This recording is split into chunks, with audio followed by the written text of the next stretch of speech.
ಸಂಜಯ ಉವಾಚ ದೃಷ್ಟ್ವಾ ತು ಪಾಂಡವಾನೀಕಂ ವ್ಯೂಢಂ ದುರ್ಯೋಧನಸ್ತದಾ ಆಚಾರ್ಯಮುಪಸಂಗಮ್ಯ ರಾಜಾ ವಚನಮಬ್ರವೀತ್.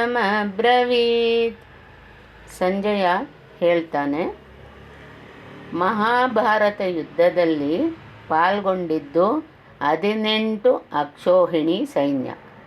ಅದರಲ್ಲಿ 7 ಅಕ್ಷೋಹಿಣಿ ಸೈನ್ಯ ಪಾಂಡವರ ಕಡೆ ಹೋರಾಟ ಮಾಡಿದರೆ, ಉಳಿದ ಸೈನ್ಯ ಕೌರವನ ಕಡೆಯದು. ಇಲ್ಲಿ ಅಕ್ಷೋಹಿಣಿ ಎನ್ನುವುದು ಸೇನೆಯ ಅತಿ ದೊಡ್ಡ ವಿಭಾಗ. ಹಿಂದಿನ ಕಾಲದಲ್ಲಿ ಸೇನೆಯನ್ನು 9 ವಿಭಾಗಗಳಾಗಿ ವಿಂಗಡಿಸುತ್ತಿದ್ದರು.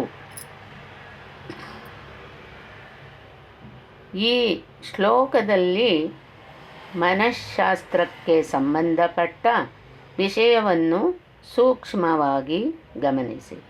ಯುದ್ಧ ಭೂಮಿಗೆ ತಾನು ಗೆದ್ದೇ ಗೆಲ್ಲುತ್ತೇನೆ ಎಂದು ಬಂದಿದ್ದ ದುರ್ಯೋಧನ ಪಾಂಡವರ ಒಂದು ಅನೀಕವನ್ನು ನೋಡಿದಾಕ್ಷಣ ಮಾನಸಿಕ ಅಸಮತೋಲನ ಹೊಂದುತ್ತಾನೆ.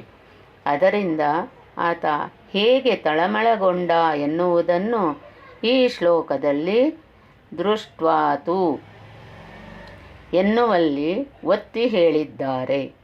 ತನ್ನಲ್ಲಿ 11 ಅಕ್ಷೋಹಿಣಿ ಸೈನ್ಯ ಇದ್ದಾಗ್ಯೂ ಪಾಂಡವರ ಒಂದು ಪುಟ್ಟ ಅನೀಕವನ್ನು ಕಂಡು ಮಾನಸಿಕವಾಗಿ ವಿಪ್ಲವನಾದ ದುರ್ಯೋಧನ ಆಚಾರ್ಯ ದ್ರೋಣರಲ್ಲಿ ಹೋಗಿ ಹೇಗೆ ಅಹಂಕಾರದಿಂದ ಮಾತನಾಡಿದ ಎನ್ನುವುದು ಮುಂದಿನ ಶ್ಲೋಕ.